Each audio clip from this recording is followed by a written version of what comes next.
Ladies and gentlemen, I hope that the world is singing. I hope that the birds are singing. I hope that the sun is shining and the wind is at your back.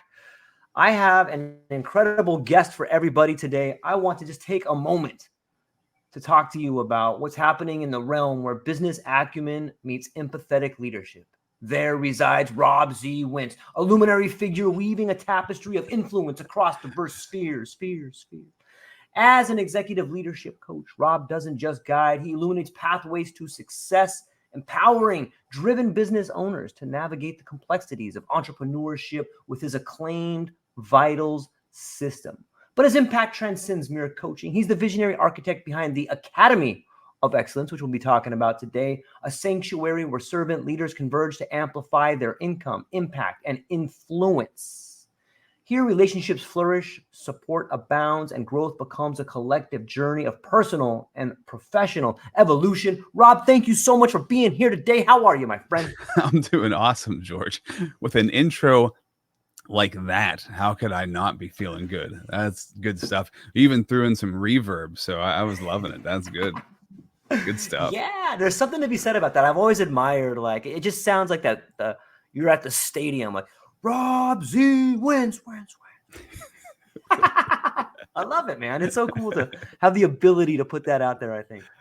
I agree. I've often been very thrown off. I was in radio broadcasting for a long time, so I spoke at like football games or like some concerts. I'd be on stage like presenting something, or just events where there was a lot of reverb, Yeah. and it would mess with my head so bad. And I'd be like, how do people do this? Like, I can barely think straight, and I don't even know if I'm saying the right words right now out of my mouth because I can hear my voice back.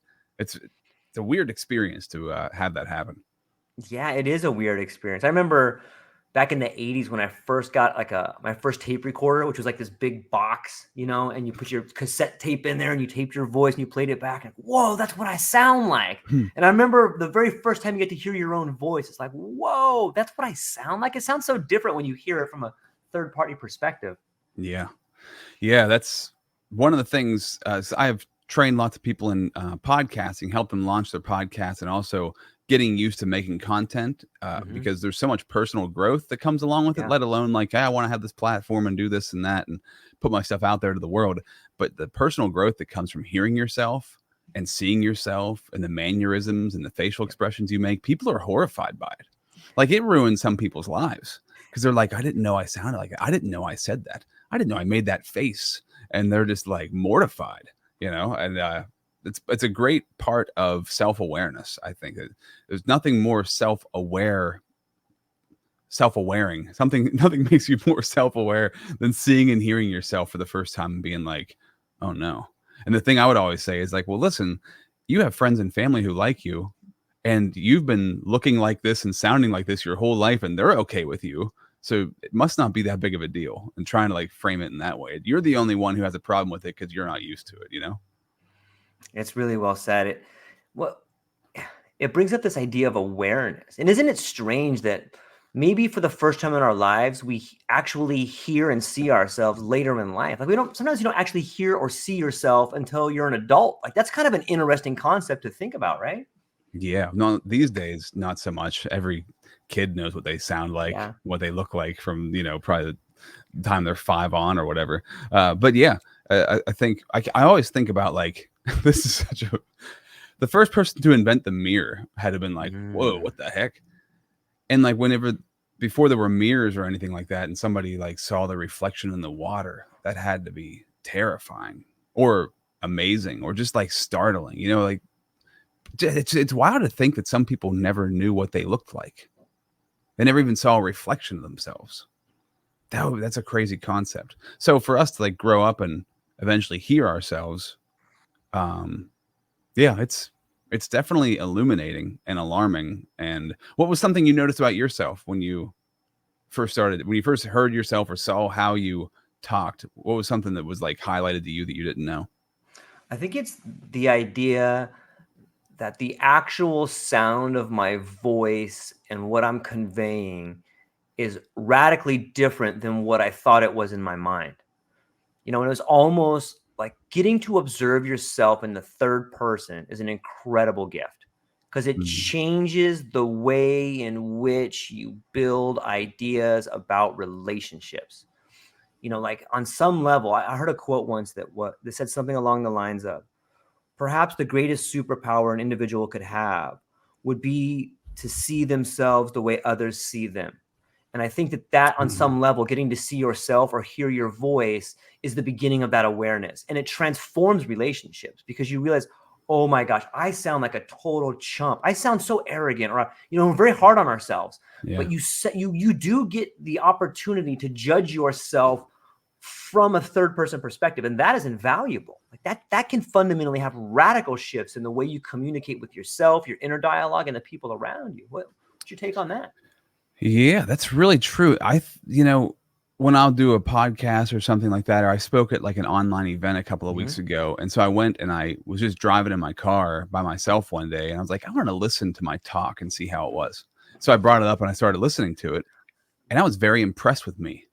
And I'm not usually very impressed with me. So, and so what I noticed was like, while I was talking about this stuff on the episode,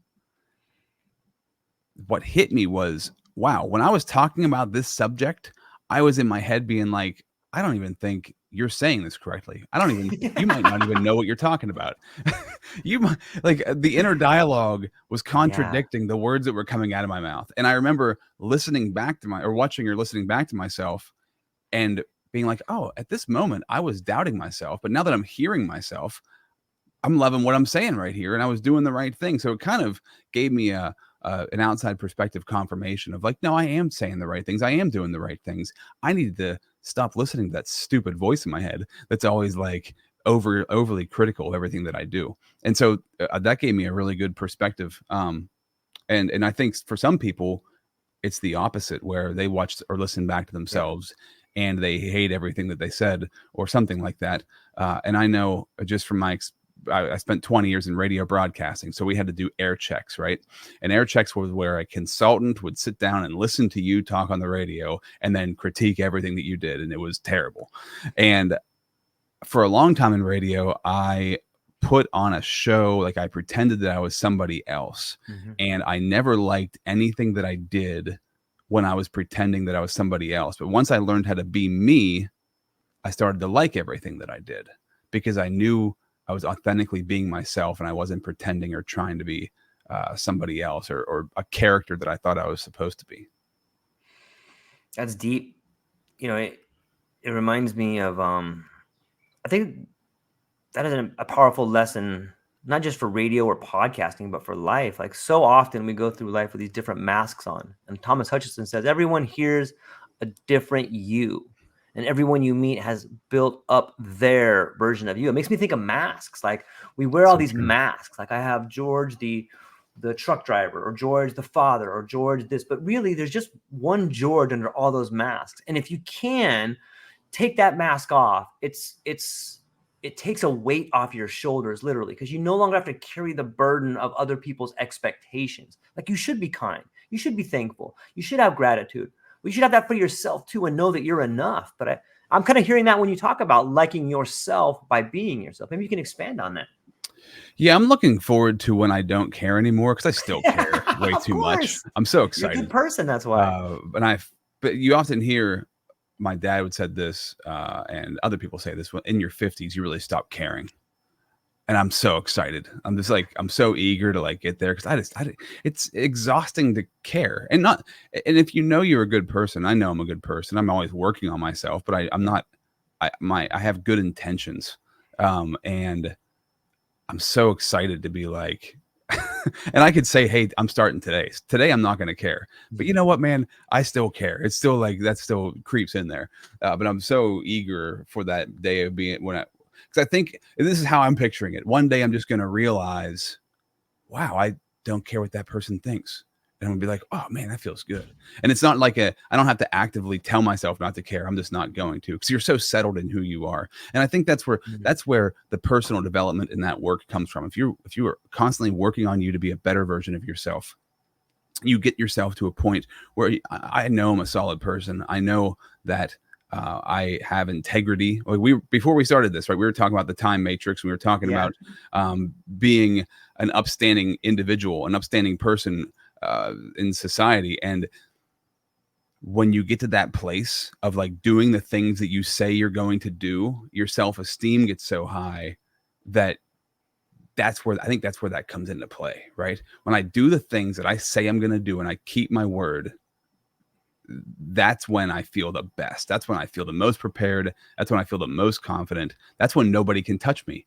But when you kind of dance in this world of like, so I do some of the things that I want to do, but other things I fall short on. And this what I'm saying right now could go in a Yeah. million different directions and look different for a million different people.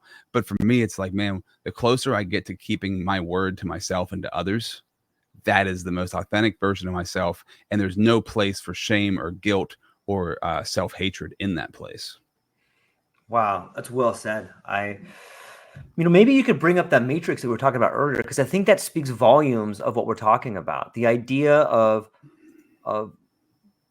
Yeah. not, like, it's not that you don't care about, you still care about what other people think and they say, but it doesn't affect you in the same way. Like, obviously, you still want to be a good person, you still want to help, but you realize what's really important to you, and you're not willing to compromise those things. So what, the negative intentions of other people, or sometimes the timelines of other people, or the tyranny of the immediate that's put onto us by society, that begins to have less of a weight on us. And I think that that's where you begin to really emerge. But maybe we could throw up that, maybe you could share screen and we could throw up that matrix and you Sure, can explain man. it a little bit. That would be Yeah, epic. sure. This is from did you ever read Stephen Covey's 7 Habits of Highly Effective People? Yeah. Yep. This is from I don't know if the concept came from him or he just used Okay. it in the book, but it is called the Time Matrix.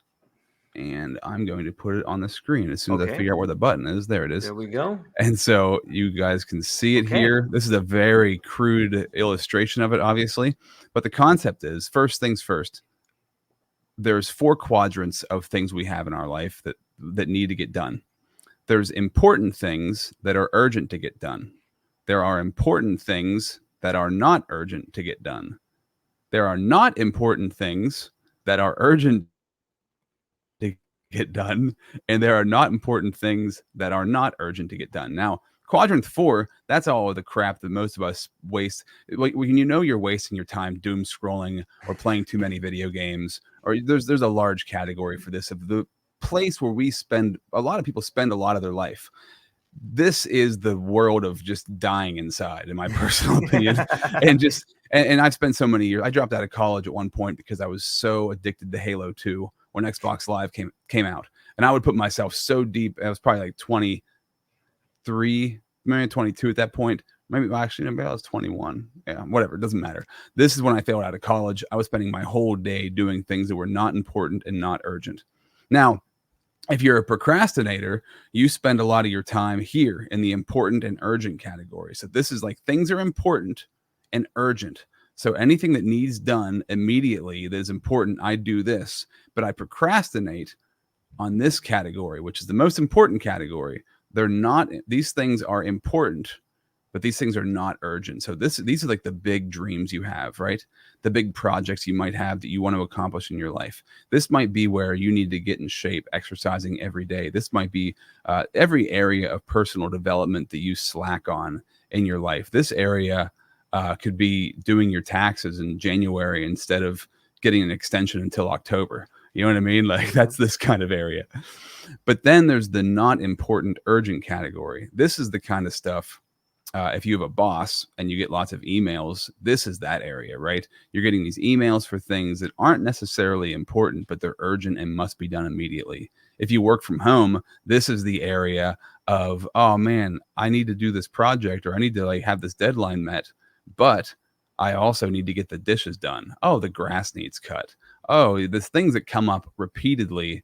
They're not super important, but they're like urgent, needs to be done now, or you make it seem like they need to be done now because you want to procrastinate on the things that are really important but not urgent. So if we can move our life to the important and not urgent, we should spend 65 to 80% of our time in this quadrant, but most people only spend 15% of their time here. We should only spend about 15% of our time doing the not important but urgent things, but we end up spending most of our time, 50 to 60% of the time, doing this stuff. So the more stuff we can get done that's important but not urgent, the better our life is going to be.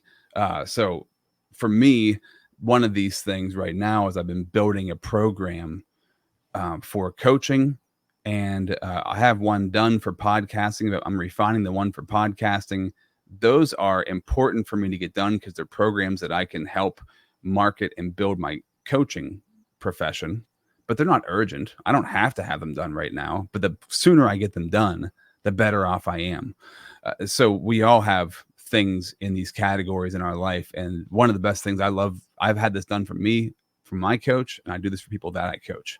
We go through an inventory of your life. We put things in these 4 categories, and then we find out, like, where are you spending your time and how can we get this area where we spend most of our time. This is where we really get stuff done and we accomplish big things that will change our lives, change the lives of others, and, potentially, if you think big enough, change the world. But that's the general concept around the time matrix. It's genius. It's so simple. And it really helps you to, like, put in perspective what you're doing with your life.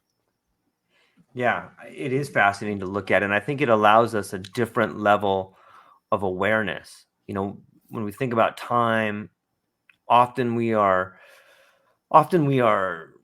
sort of held captive by a race from the hospital to the graveyard. And we never stop to slow down. And there's a great gentleman by the name of Christian Fleck who has the Slow Down Club. And he talks about the way in which we experience time. And much like that particular graph right there, talks about doing what's important.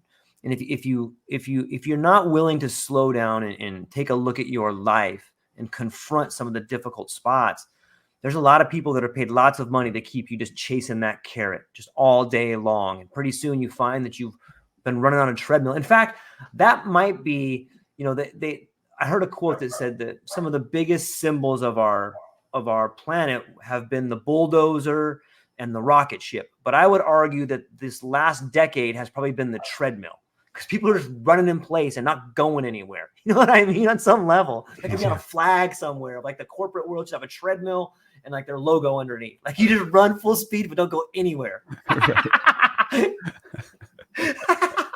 Super funny. At least you're getting in shape while you're on the treadmill, I guess. But I find treadmills bizarre. There's a lady at my gym, and anytime I go there, she's always on the treadmill. It's like she doesn't leave. And I'm thinking, like, you could have walked so much outside and, like, seen so much. The treadmill just seems like a place of slow death to me. It's just like sad. I find treadmills sad. Ellipticals, not so much, but a treadmill I find sad for some reason. Well, it's like a human hamster wheel, right? Yeah. Like you could go outside and you could run, but you're on this treadmill. There's no destination. There's an illusion of a destination on a treadmill, and it's also assisting you in moving. So it's like you're not even really trying that hard. Yeah. Yeah. On some level. I know I'm totally off on that. People love treadmills and they're healthy, but it just seems like dumb to me. I don't know. It's comical. Well, I think it speaks, like, I guess if you're trapped indoors and the weather sucks, treadmill works. But I think it's a good metaphor for people's lives. Like, we spend a lot of time running in place, and it's kind of sad. Like, the same way you look at the treadmill and be like, that's sad, so too is it for an individual to spend all their life making just enough money for them to, not fulfill any of their goals. And I think you can see that in life. I think you see, especially nowadays, when you see sort of this epidemic of a lack of meaning in people's lives. I think that's because everyone's running on a treadmill. We've kind of been conditioned that way. Is that too much to think, or what's your take on that? No, man. It seems to be the case in a lot of situations, although I feel like for the past couple of years, things have been changing pretty dramatically and drastically, and a lot of people have been waking up to the concept of there has to be more meaning, and they're finding more meaning and finding more purpose. But the hard part is also, if you spent 30, 40, 50, 60 years of your life on the hamster wheel and you jump off, then it's like, where do I start? Right? Yeah. Where do I begin? Yep. And that's one of the reasons. I mean, I encourage everybody to have a mentor, to be a mentor for somebody, Yep. have a coach, to be a coach for somebody, and make sure you get around people who just, they're not satisfied. Not that they're not like they're peaceful and they're fun to be around, but they're always just creating more, wanting more, doing more, out of a place of like, I know there's more, not out of a place of lack, but out of a place of like, wow, there's so much, I can always just keep growing, you know? Yeah. I think that's finding those people, and you can find those people anywhere. Trust me, if I live in a small town of about 40,000 people, and I've found tons of those people here, you can find those people anywhere, but you have to change for you to find those people, because if you found them and you haven't changed yet, they're, they can be right into your nose, but you're not going to resonate with them. They're not going to resonate with you. Yeah. It makes sense. And I heard it reminds me of a great quote I heard not too long ago that says, growth and comfort, they don't coexist together. And when you jump off the treadmill, for me, I was a UPS driver for 26 years, and I just got to a point where I couldn't be on the treadmill anymore. And I got off. And even now, like, while I'm grateful, it was the best move of my life to leave there. I look back and it's still scary to see the changes that come, because when you leave something you've done for so long, in some ways you're leaving the identity of that person behind. Yeah. And it can be, sometimes growth looks a lot like death. You know what I mean? If you look at the way in which a caterpillar becomes a butterfly and it pops its wings out of the cocoon for the first time, or it begins to eat the detritus and find its new way out of there, it looks like death on some level. And I've done a lot of time thinking about and talking to people and coaches and mentors and speaking to cool people like yourself. And what I have found is that if you do something for a long period of time, the inner dialogue that you think about yourself is conditioned, and not just by you, but it's reinforced by everybody you meet. For example, if I go out on the road, everybody I met saw me as this person. Well, what happens when you're not that person anymore? Now you don't have the reinforcement, you don't have the dialogue, and you're sort of in this fluid stage where you have to create a whole new story about who you are, about how people relate to you, about what you're capable of, about what your dreams are.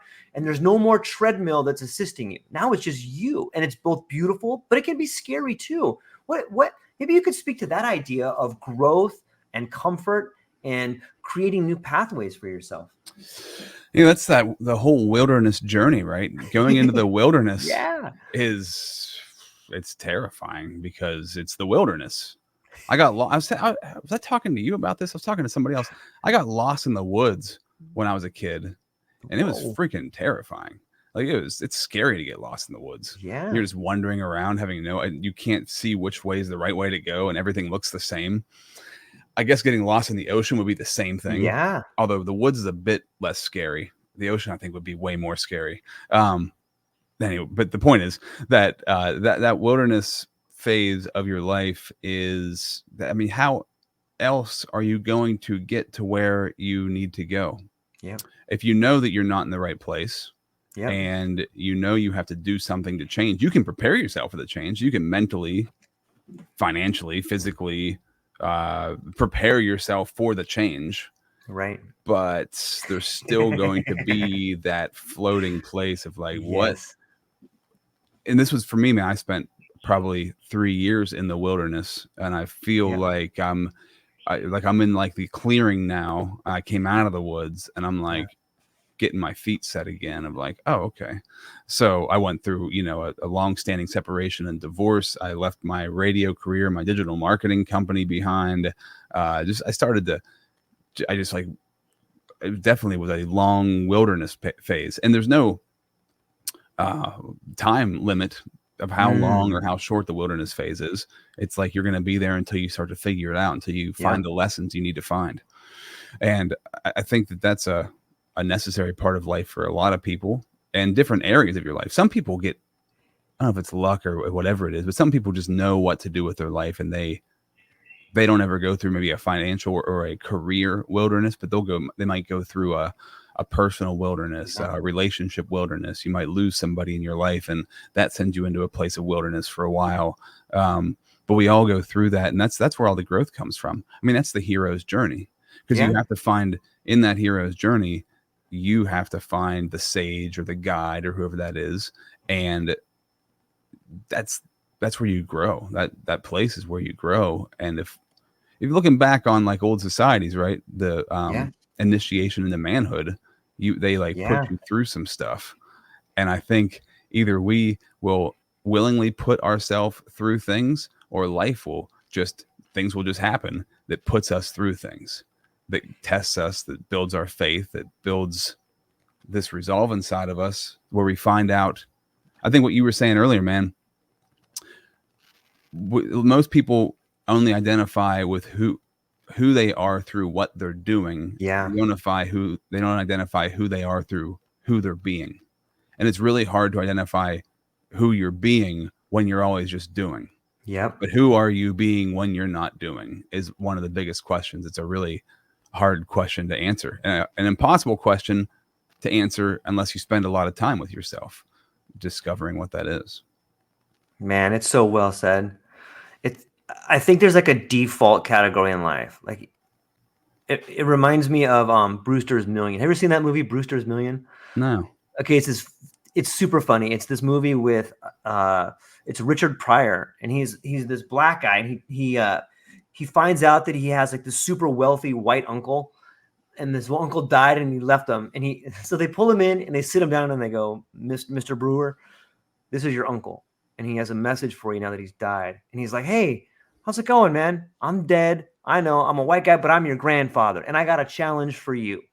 I have $20 million. I'm going to give it to you. If you can spend all $20 million in 6 months, I'll give you $50 million. And he's like, what? And he's been poor his whole life. And he's like, I could totally do that. And he's like, but if you want to wimp out, I'll give you $1 million. And so Brewster decides, you know what? I'm going to spend this $20 million. No problem. I'm going to buy shoes. I'm going to buy a car. And so he's thinking about all this stuff. And his uncle says, okay, listen, here's the catch though. At the end of 6 months, you can't have any assets. You have to blow it all frivolously. Mr. You love money. And if you had money, you just blow it and you'd be so awesome. Here's your challenge. And so he takes on the challenge and he goes out and he buys all this stuff. And all of a sudden he realizes that coming to grips with having wealth beyond imagine ruins his life. And he finds himself in 6 months realizing, like, I was better off without having all this money. I have all these problems and I have all these fake friends around me. And now I have all this stuff that, like, I don't even want it. It's gross. And like he learns that, like, and it was a really cool movie on a way in which to learn that having things, be it financial or things that you think would make you happy, have a real way of making you unhappy. And I think that that's on life's lesson. It gives us this default. It gives us this clause. Like, listen, you can go through life and be what other people want you to be. Like, that is an option. You can do that. You can just have these labels put on you, and you can do that. And it'll be somewhat less fulfilling, but it can be done. But life, and I believe nature, God, life wants you to struggle to become the very best that you can be. But that does mean being alone with yourself.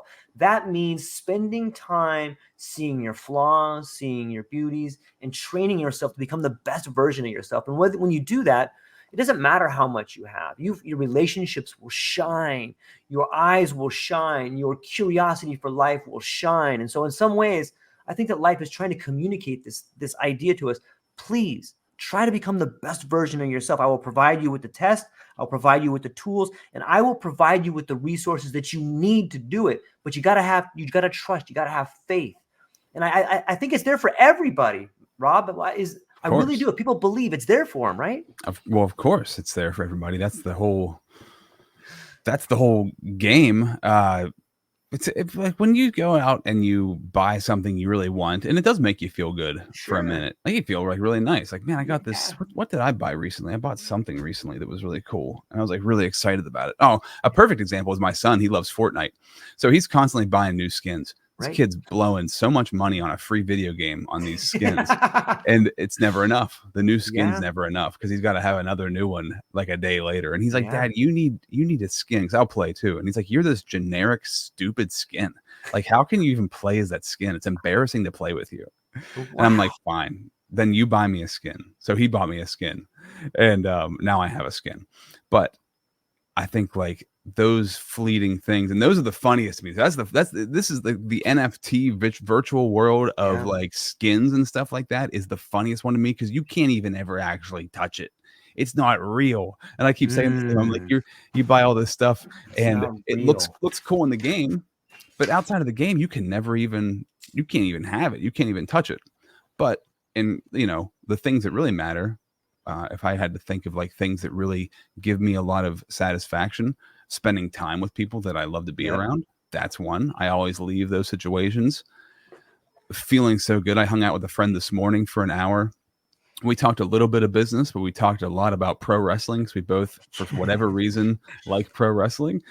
So that was really great. Connecting with people. So podcasts like this, great example. Yeah. I've been taking jujitsu for a while. Another great example of just something that gives me so much satisfaction every time I do it. When I leave, I'm like, oh, that was everything that I came in there with. I didn't carry out with me. It's just gone.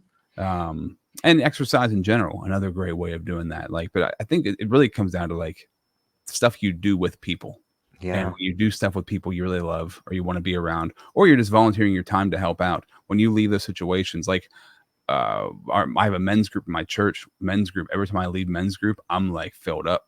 I'm filled up to the brim, and I need to carry that with me, right? Because I want to Yeah. carry that and give it to somebody else. So those are the things that are long lasting that actually stick. And all the material stuff, it doesn't stick. It feels good for a minute, and it's not bad, but it's not everything clearly. And we can clearly see that anybody who's gotten something they really wanted and then 2 months later it was not that great anymore knows that's not it.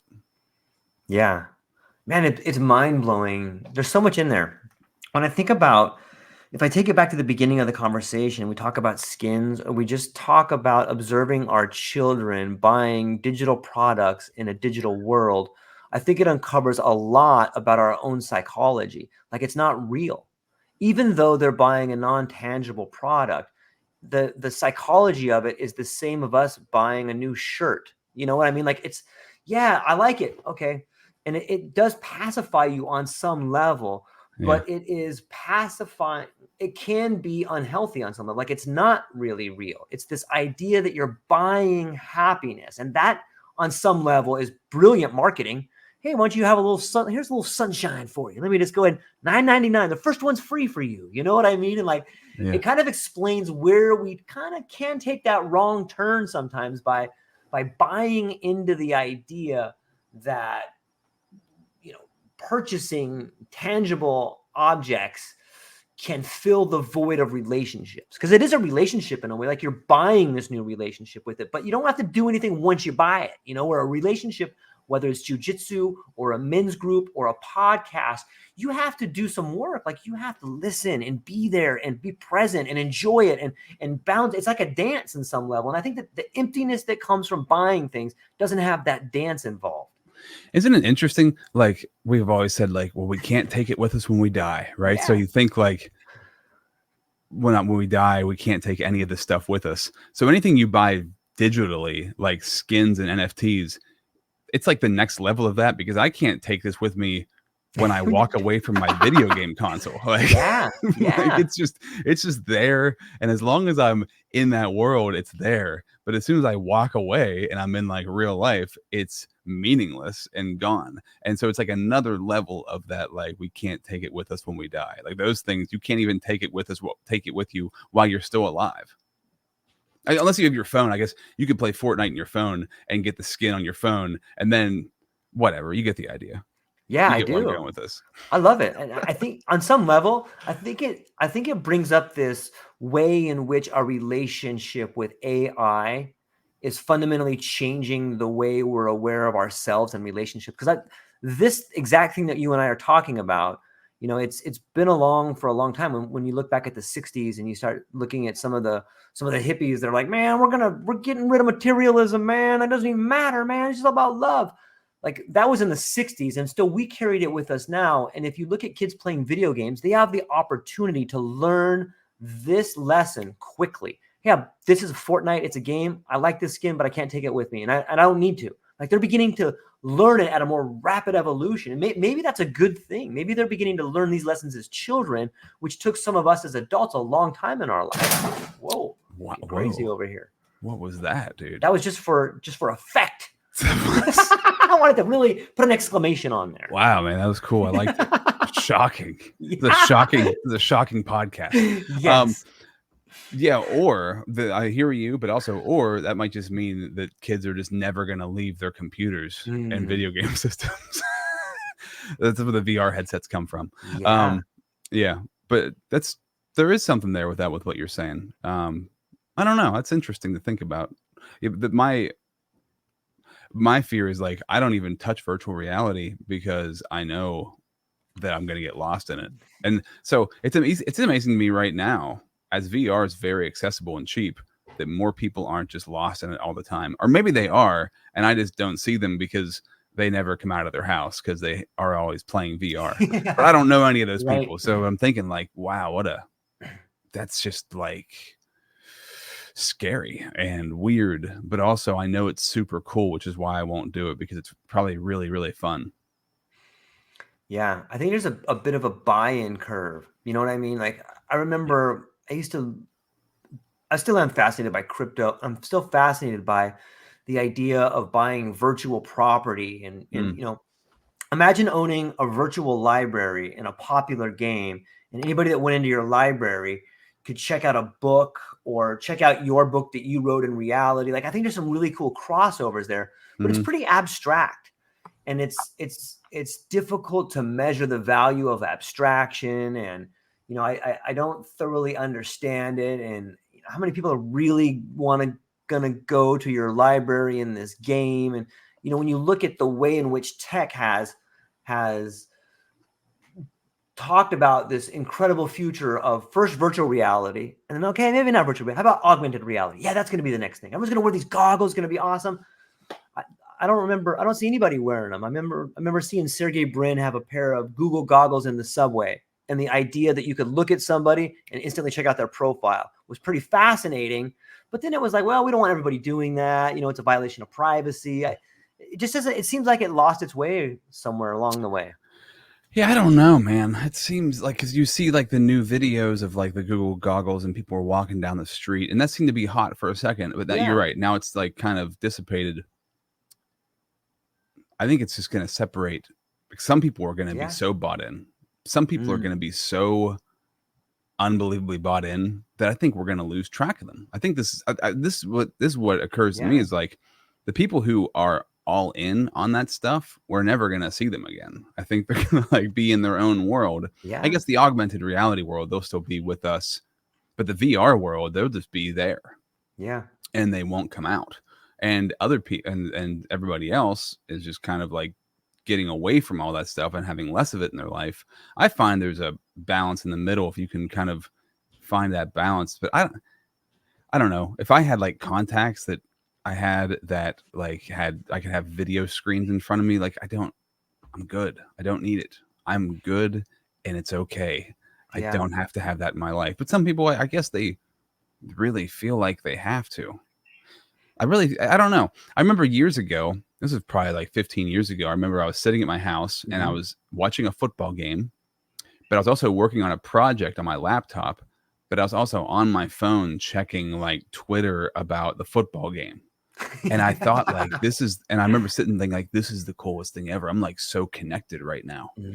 But as I was so connected, I was also super anxious because there was, like, I was taking in just too much stuff. And so some people might be able to have the capacity to take in all that stuff at once and they enjoy it. Other people, it's like, it's just overwhelming and unnecessary and brings anxiety. And I think that's where a lot of our anxiety comes from today. Even doing this podcast right now, George, I'm in front of 3 screens.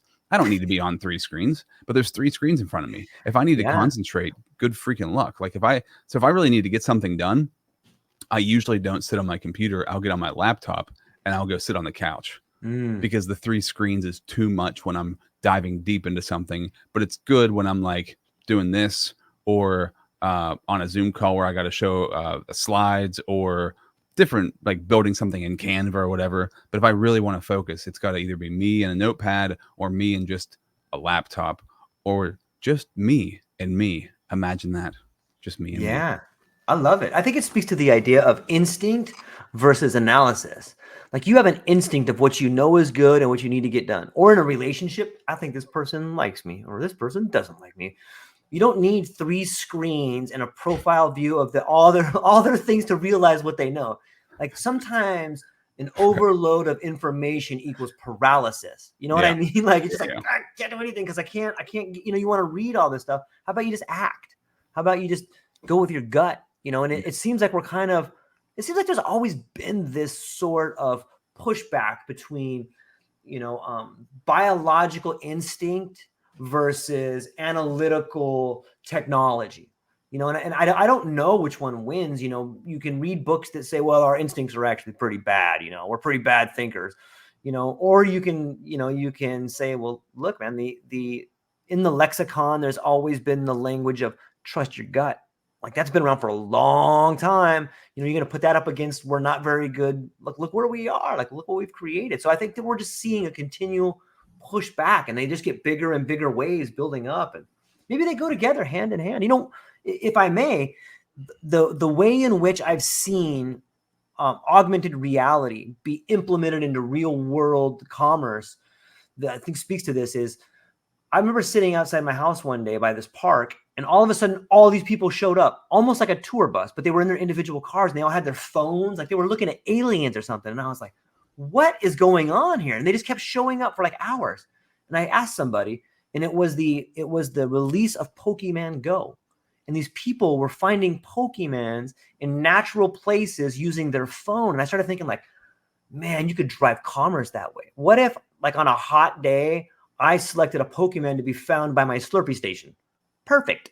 You know what I mean? And like, so it seems like there's real world implications for it. And I know that's kind of a lot, but let me get your take on that. What bring? That was a lot. I know. Wait, I just run wild sometimes. What's the take though? That's I'm sure people were doing that, right? I mean, that was probably a thing. Positioning. Are you asking? Is it a good thing? Yeah. Or is it like? Yeah. I am asking what is your take on the biological versus the analytical and implementing that into the real world together? I mean, Pokemon Go got people to go outside who wouldn't go outside very often. So I thought that was good. That seemed to be a positive. Yeah. But also they were getting hit by cars and stuff. So they were. I didn't hear about this. Were they really? Well, yeah, because they were like chasing the Pokemon and you got to catch out in the street. Yeah, like it was out of control. Actually, I know that did happen. I never played Pokemon Go, so I don't know exactly how it was laid out, but it just seems novel, but not necessary. I don't know, man. It just seems so. When I had to really think about it, like it's cool. It's like, oh, that's cool. Like playing, like I didn't play video games for decades, maybe like 15 years. Because I knew I had an addiction to them. Mm-hmm. And then I got my son and he was playing Fortnite and I'm like, oh, I can download it on my computer and play it. And I start getting sucked into it. And I'm like, oh no, like I'm still just as addicted as I was when I was 19 years old. I got to stop. And so I don't know. It just doesn't seem necessary, but there's no stopping it also. Yeah. It's not going to stop, but I don't have to like be fully involved in it. So I think that there's like you kind of have to know what's going on. Mm-hmm. I look at I want to stay in tune enough to understand what is happening, but I don't want to be so into it that I get lost in it. But social media or augmented reality, I imagine, is super addicting, and it's easy to get lost in it because it's easy to get lost in your phone. Every second you think like, oh, I don't know this, or I wonder what the weather's like today. Oh, we're going to go mini golfing later. I wonder if it's going to rain. And then I'm on my phone looking at the weather, and then I'm on YouTube for no reason. And, it's just like this rabbit trail of addiction that you go down. Yeah. And you don't even realize that it's happening. So I don't know what your question was or what my answer is, but I think the answer is it seems to be a perpetual balancing act but none of it seems necessary. It's convenient, but it doesn't seem necessary. But it's here, and there's no avoiding it. But I also feel like I don't need it. So something that I will Yeah. do, I started this last summer, and I'm going to do that this summer again. I have a friend who has a landscaping and hardscaping company. So 2 days a week, I go and work, anywhere from like 10 to 16 hours doing landscaping and hardscaping for some cash. Yeah. And I get outside. I can actually, instead of the sun being blocked here, I'm in the sun. I'm digging in the dirt. Yep. I'm building something. I actually learned how to do stuff for my own backyard by being on this job. And it gave me, like, I was like definitely uplifted by it. And I'm like, wow, maybe I Yeah. should do this all the time. But then I'm like, I also love what I do. And I love coaching. I don't love all of the online stuff, but I love a lot of it. This right here, podcasting. Yeah. Friggin' love it. Me too. And the fact that I can connect with anybody and anywhere in the world is amazing and just a beautiful thing. But going outside and digging in dirt and getting dirty and building stuff, that's really kind of hard to beat. It's very hard to replicate that. Just like jujitsu, very Mhm. hard to replicate the joy you get from having a 250-pound guy lay on you and you can hardly breathe. But then you figure out some way to like squirm your way out, or you choke somebody out, or you just learn something new. Like, it's really hard to those things. The real life tangible things are really hard to duplicate anywhere else. I would say impossible. Really, you can't duplicate human interaction in the virtual world. It's just not going to work. Yeah, there's something about physical violence between two people that's sanctioned versus Mortal Kombat in a video game. Like, it's just not as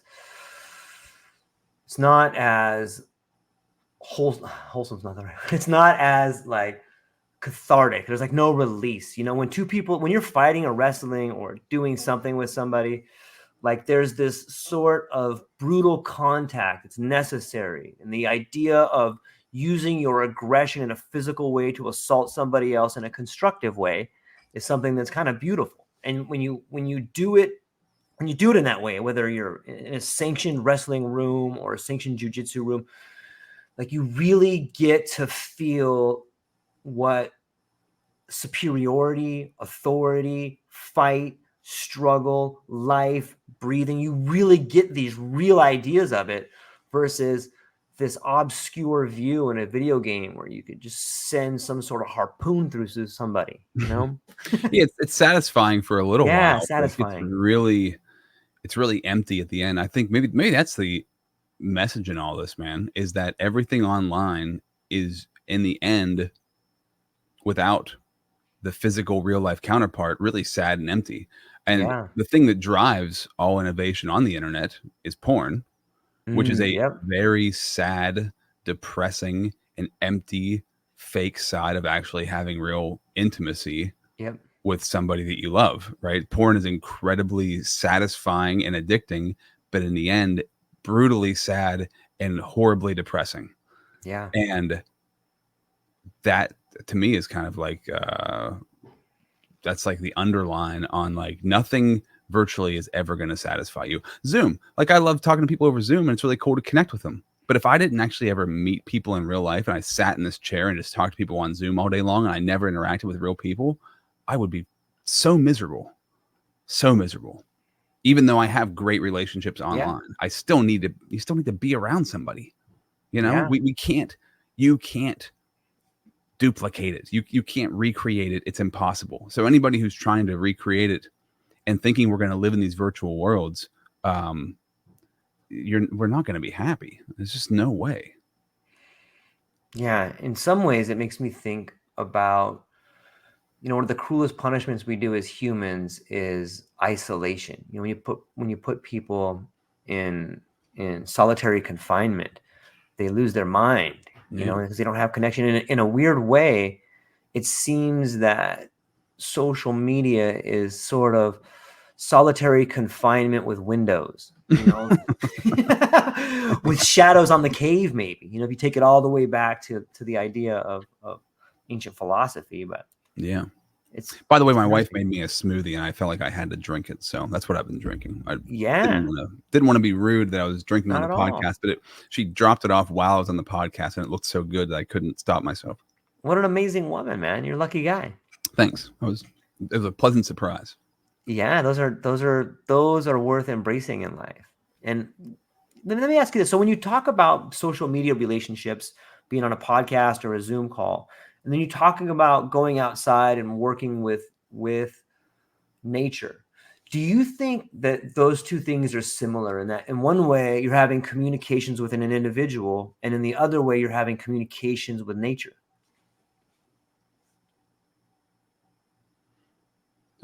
Yeah, I guess. Yeah, you're learning a lot about yourself in communications with people. Nature doesn't really it's like hanging out with a dog. It doesn't really talk back. So, it's not as like, I yeah, that's a good question, man. I think if you have a lot of, like, anxiety around people, nature's probably more healing for you, until you can learn to balance that anxiety and find joy in interacting with people. But I think somebody who's not comfortable with interacting with people, they do much better just learning how to. It's a funny thing when you're doing landscaping or hardscaping. Most of the Yeah. people that I work with, they don't like. There's not a whole lot of talking going on. Mm-hmm. Like they're very seem to be kind of like introverted. They just do the work, and there's something very relaxing in that. That we just like get the thing done, and you're super focused on the thing that you're doing, and yeah, I learn a lot doing that, and I also I find How do you learn? Like if there's not a whole lot of talk going on and you're working, like how, well, I'll how do ask you if learn? I'm doing it wrong, like, am I screwing this up? Or like, well, show me what to do. Right. They'll show me. Right. Um, but we learn. Well, I think I'm just learning about like myself. I'm just learning like, oh, it's nice to be outside for 8 hours. Oh, this is different. I don't like because I had jobs when I was younger. Yeah. I worked at a Kentucky Fried Chicken. I worked at a Hooters. Yeah. I worked at all these dumb jobs, but I never like worked outside of the job. And I'd always think like, oh, it's hot out.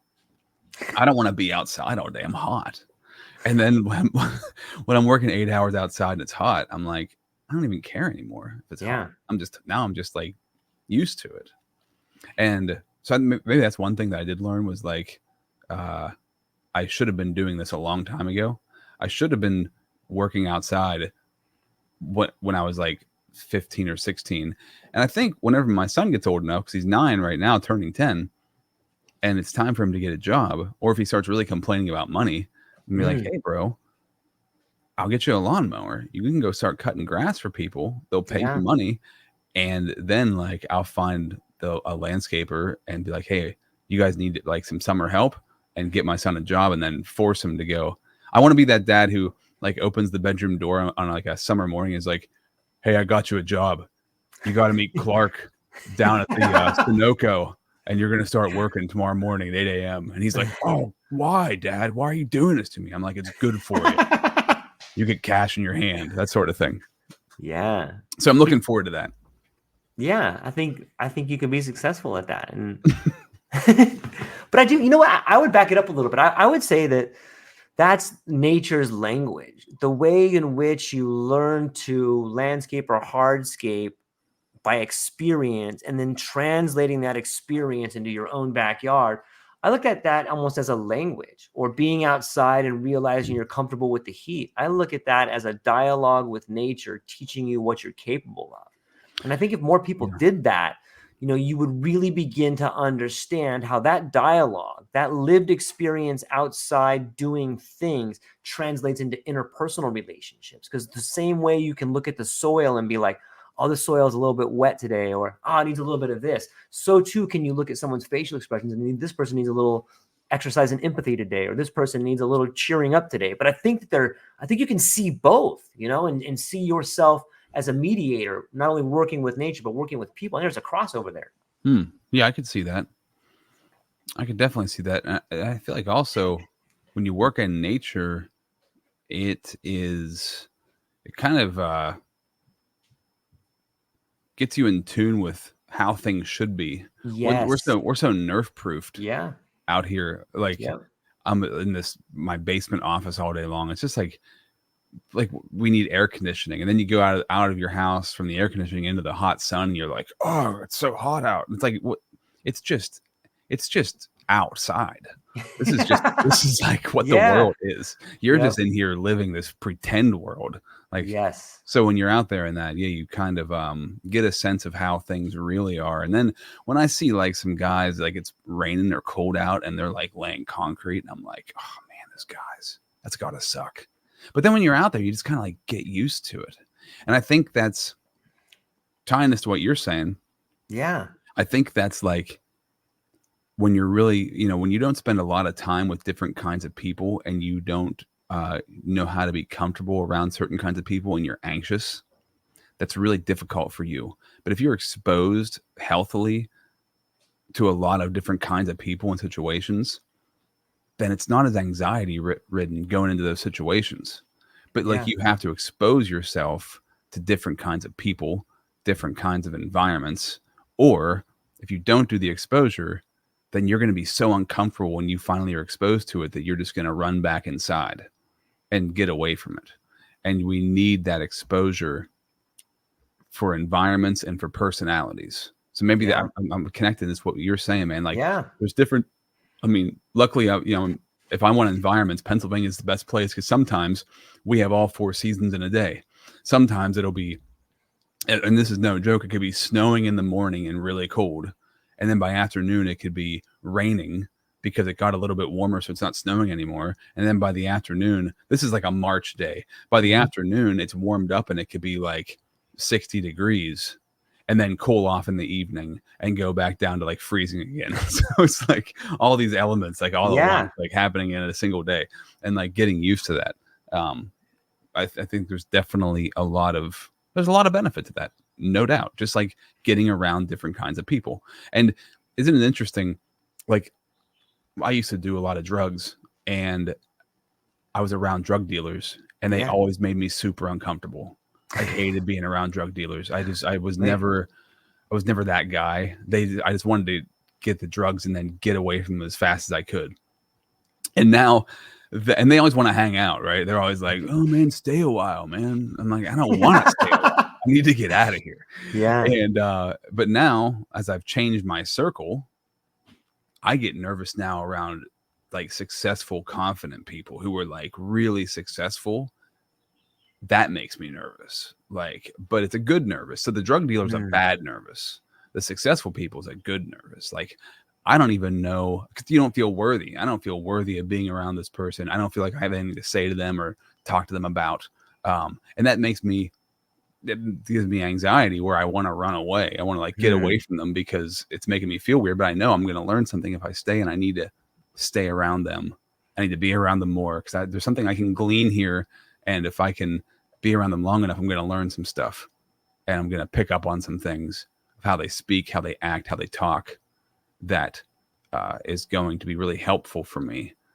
And I think if we look at our society and look at music and culture, we make what looks cool a lot of bad activity, right? I mean, drug dealing has been like glamorized and like celebrated in our society, but being a successful person is looked at as like, that's the evil person, right? The rich person, which some people have a lot of money, I'm sure, are not great people, but a lot of the times, like, these people worked hard to get to where they're at. There's a lot to learn there.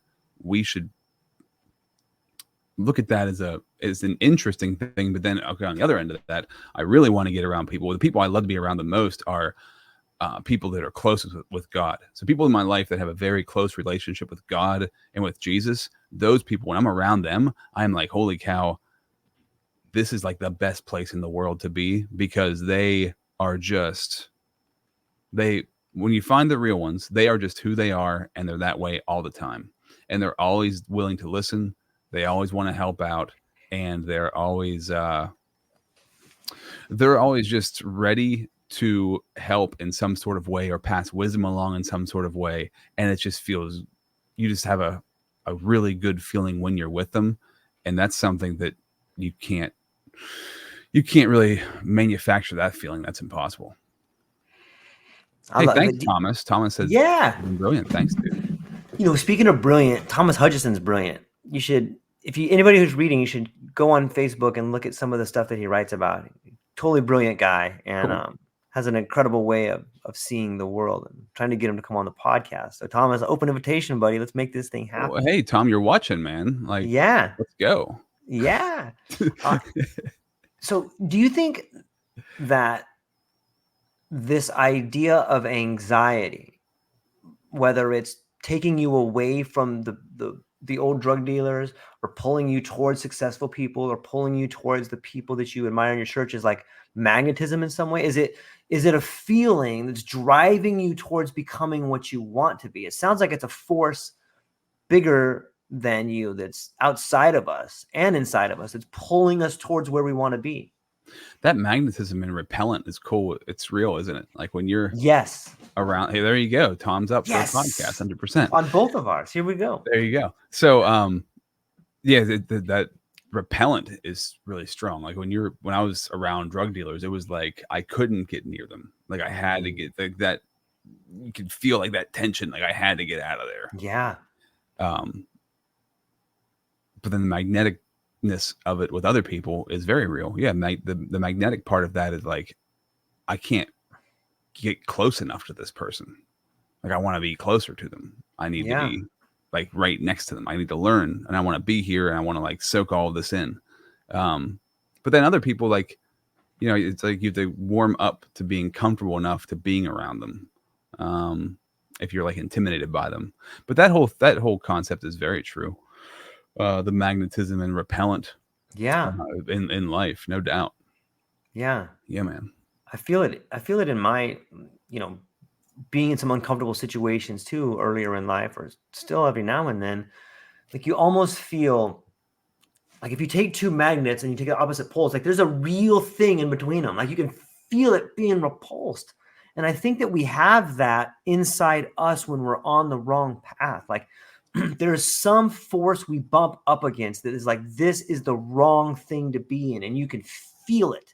And the same way when you're on the right path and the endorphins are flowing and you're doing this thing that's right and you're getting goosebumps, like that is the right path. Like there's something bigger than us that knows the direction in which we should be headed, and it lets us know, man. And that gets me back to this idea of communicating with nature. Maybe that's divine intervention. It's God, maybe it's nature, but whatever it is, man, the awareness that there's something bigger than us communicating to us on a daily basis, like, man, it brings me incredible juice, man, and it makes me thankful and fills me with gratitude and fear and all of these things. But I want more people to be aware of this thing we call life, constantly communicating with us, because I think the more you become aware of it, the more you can begin to interact with it. And the more you can interact with it, the more you can understand the path that you should be on. And it's something everybody, man, can be in.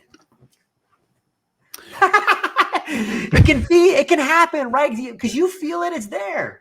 Yeah, a couple of years ago, I fell into this really good business opportunity that was great. I was like, this is incredible. Like I got set up with this guy and this team, and it was like a really good path to making a really good living. And it was just a really cool opportunity. Yeah. But I felt terrible about it the entire time. I felt like something was wrong from the onset of the first meeting.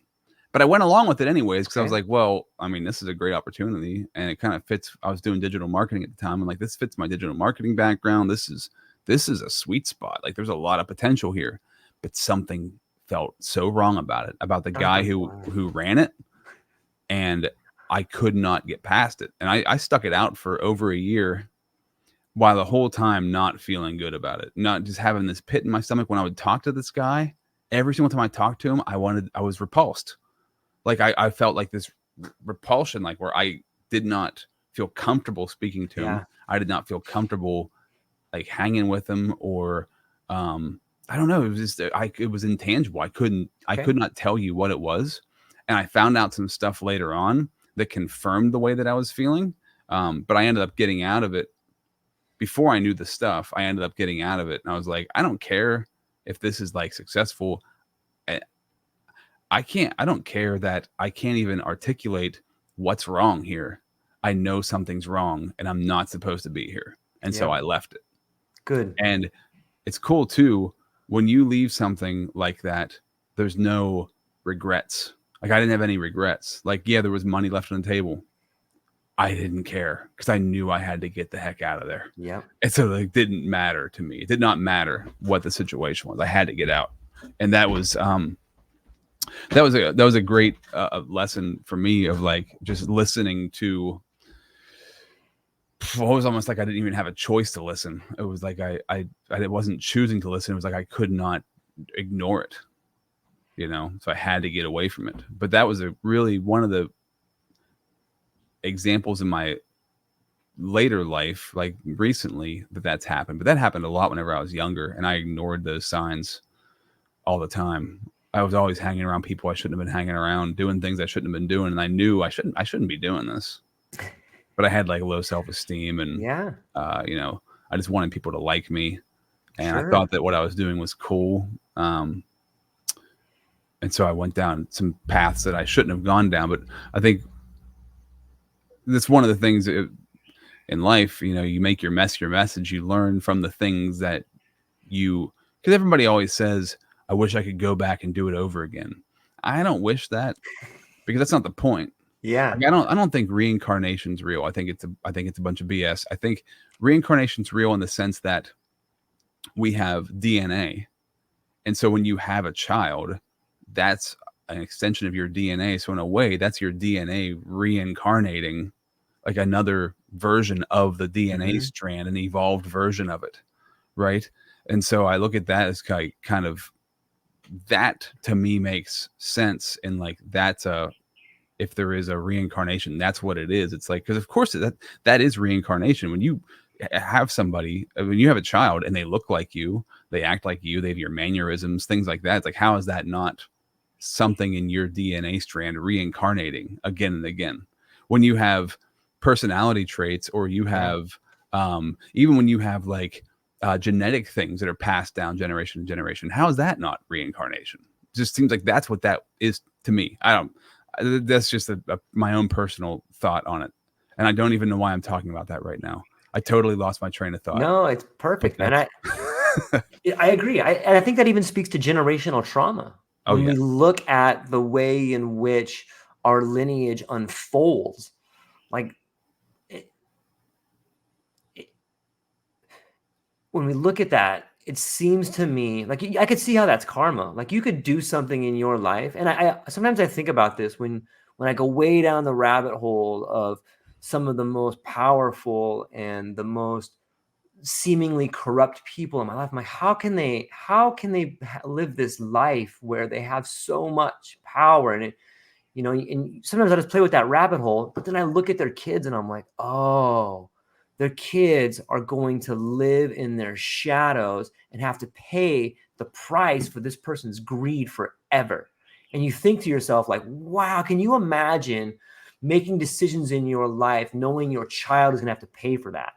Like, I think that's what happens when you start looking at the way in which a lot of people at the very top, they seem to give themselves to this other thing rather than something a little bit more virtuous. Like you can't serve two masters on some levels. And it seems to me like if you really want to compete at the highest level of anything, you can't really have a family. If you want to be the very best at something, you have to compete at a level that demands your attention constantly. And that means you can't be around. You can't be the father. You can't be the husband, because you have to be constantly competing to be the best at your craft. And you see that leak into the championships and stuff like that. And kids pay for that. Like there's a generational cost, or a reincarnation cost at being not your best self for the people that love you on some level. I don't know if that thoroughly makes sense, but I think it's there, man. It's in our genes. It's in generational trauma. And what we do in this life has a radical effect on those that have our genes later in life, maybe multiple generations. Well, George, listen, man, generational curses are real. The spiritual realm is real. There are powers and principalities that rule that we can't see. Yeah. These powers and principalities are real. They are here. We can't see them, but you can see them in the way things manifest in people. Yep. But those things can be broken off. Those things by your own choices, your own decisions, your own prayers, break these Yep. things off of me, break these things off of my family. It takes the prayer, the decision, but also the actions and the choices you make, Yeah. because Courage. you want to break that those things off in your lineage. Like I want to be like a lineage breaker, right? I want to start a Yeah. new Yeah. lineage for my family and the things that got passed down that are curses, right? Because you think about, and I think honestly, I mean, obviously addictions, alcoholism, Yep. poverty mindset, that's a Yep. curse. But a Yep. lot of like hereditary diseases and illnesses, those are curses. Some of them are genetic, some of them are curses that are put on people. And this has been, this is in the Bible and in many other things also. Like these things are not folklore, they are for real. They're for real. And we have to treat them like they're real. We can't just treat them like they are we can't treat them flippantly, like, oh yeah, my, I mean, you hear this so many times, like genetic, say like heart disease is in the family line. Like, why is that there? It wasn't always there. Something, it got there, but it doesn't have to be there. You can be the one who changes it. Yeah. And I believe that. And I don't have heart disease in my family, thank God. There's colon issues in my family. My dad had colon issues. He had colon cancer. I've been tested. I'm good right now. My sister's had issues. So there's something there like that. I'm gonna pray against. I'm gonna eat against. Right. So I'm gonna eat the right Yeah. things. I'm Yeah. not gonna consume things that are gonna add to it. But I'm gonna break that, and also like just the awareness of it, just to like talk about Yes. it and treat Yep. it in a different way of like, this isn't just how it is. This isn't just how it has to be. This might have been how it was, but I'm making the decision. It stops with me. One of those things too is like just anger, right? Like rage and anger. That's Yep. one that I noticed for myself is like, I don't like that part of me. That's not me. And I don't Yeah. claim it. When I Yeah. get real angry like that, that's not me. I'm not going to claim it. I'm going to rebuke it. And Mm-hmm. it doesn't mean it's not going to come back. And it doesn't mean it's not going to creep its head up again, Yep. but I'm going to stand at the gate of my Yeah. mind and cut that stuff Yeah. off because it needs to be cut off. Yeah. I love it, man. And I think that standing up for yourself and having the courage to sit with uncomfortable thoughts is a great way to begin to manifest positive things in not only your life, but in the life of your family. And it's hard, man. It's hard to sit down with these ideas that belong to your father and your mother and this humiliation that may be in your genes, or this desire to self-destruct, or this desire to self-sabotage yourself. Man, we all have these things in us, and it's hard to sit with them. But if you don't sit with them and you don't battle them in your own mind, like that's not true, or it's not true anymore. That's Yeah. the old me. If you don't do that, then you will manifest those things in your relationships, man. And everyone can do it. And it starts, for some people, it might be just getting up and going for a walk in the morning. For some Mm-hmm. people, it might be looking in the mirror and being like, hey, man, you look pretty good today. You working out? Whatever it is, man. But take that one step every day to talk to yourself and sit with the uncomfortable thoughts and hold them and let them go, man. I think that, and I love the idea of breaking the curse or breaking the cycle, man. That's beautiful. It needs to be done. We need Yeah. to do it. And it needs to be looked at as like a necessity, not like oh, that'd be nice. Yeah. No, it needs to go. That kind of stuff needs to go. If something can change because of you making the decision to change it, then let's freaking change it. Yeah. Going back, we talked about this before we started this podcast, but I read that one thing to you about integrity. That people that we have great respect for are powerful people. What makes someone powerful is the trait of keeping your word. When Yeah. you feel powerful, you perform well and you feel good. What do we need to get into the game of keeping your word? Start by giving your word. So I'm going to give my word that I'll do this, then I'm going to keep my word that I'm going to do this. And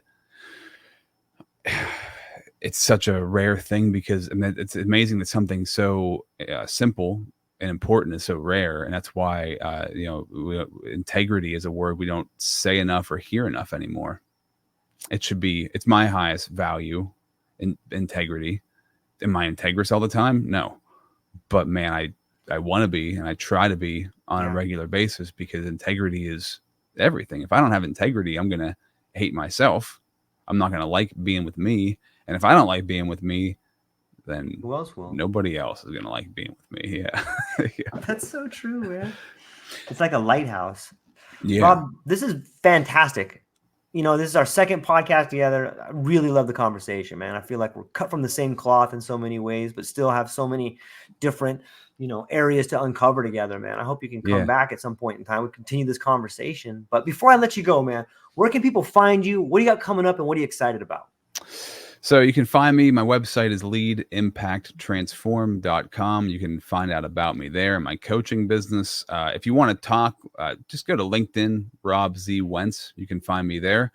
And as far as going on, I'm, with your TrueLife podcast is your thing. The unstuck movement is my thing, man. And just those stories of helping people get unstuck from difficult places in their life. If you want to break the chains that are holding you back, you need examples from people who have done it. So that's my big mission, is getting that out to the world and telling more of those stories, and showing that there is a pattern and a formula for you to have breakthrough in any area of your life. So check out the Unstuck Movement podcast. Yeah, I would definitely recommend it. I love the format. I love the way in which no nonsense, just coming with it, man, right out of the gate, helping people. And I think that you have left a really cool catalog for people to go and begin their journey and find someone to do it with. So we'll hang on briefly afterwards. Everybody else, thank you so much for hanging out with us today. I truly enjoyed the conversation. Thomas, you are the man. Thanks for hanging out with us today. Everybody else in the chat, truly appreciate it. I hope everybody has a beautiful day. That's all we got. Aloha. See ya.